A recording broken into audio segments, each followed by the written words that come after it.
জুলাই আগস্টের আন্দোলন দমনে মারণাস্ত্র ব্যবহার করে হত্যার নির্দেশ, উস্কানি ও প্ররোচনা, আবু সাইদ হত্যা, চানখারপুলের 6 জনকে হত্যা ও আশুলিয়ায় মরদেহ পোড়ানোর মোট 5টি সুনির্দিষ্ট অভিযোগে বিচার প্রক্রিয়া শেষ হয়েছে শেখ হাসিনা সহ 3 আসামির। 5 মাসের আনুষ্ঠানিক বিচারিক কার্যক্রম শেষে সোমবার ঘোষণা হতে চলেছে জুলাই আগস্টের মানবতা বিরোধী অপরাধের প্রথম কোনো মামলার রায়। এদিন সাবেক প্রধানমন্ত্রী শেখ হাসিনা ও সাবেক স্বরাষ্ট্রমন্ত্রী আসাদুজ্জামান খান এবং আসামি থেকে রাজ সাক্ষী হওয়া সাবেক আইজিপি আব্দুল্লাহ আল মামুনের মামলার রায় দেবে ট্রাইব্যুনাল।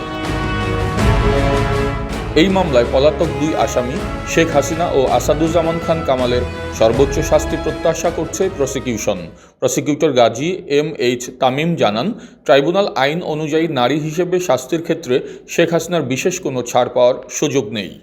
রায় প্রদানের ক্ষেত্রে নারীকে আমাদের সাধারণ আইনেও কোনো আলাদা প্রিভিলেজ দেওয়া হয় নাই, আর আমাদের এই আইনেও কোনো আলাদা প্রিভিলেজ নেই।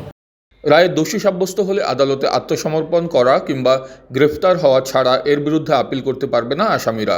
দোষী প্রমাণিত হলে রায় প্রকাশের পর ইন্টারপোলের কাছে আবারও পলাতক আসামিদের গ্রেফতারের আহ্বান জানাবে প্রসিকিউশন।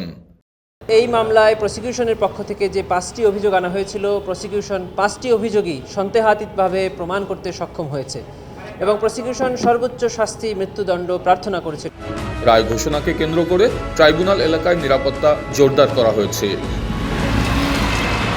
শেখ হাসিনা সহ 3 আসামির বিরুদ্ধে করা মানবতা বিরোধী অপরাধের মামলার রায় ঘোষণার কার্যক্রম সরাসরি সম্প্রচার করা হবে বলে জানিয়েছে প্রসিকিউশন।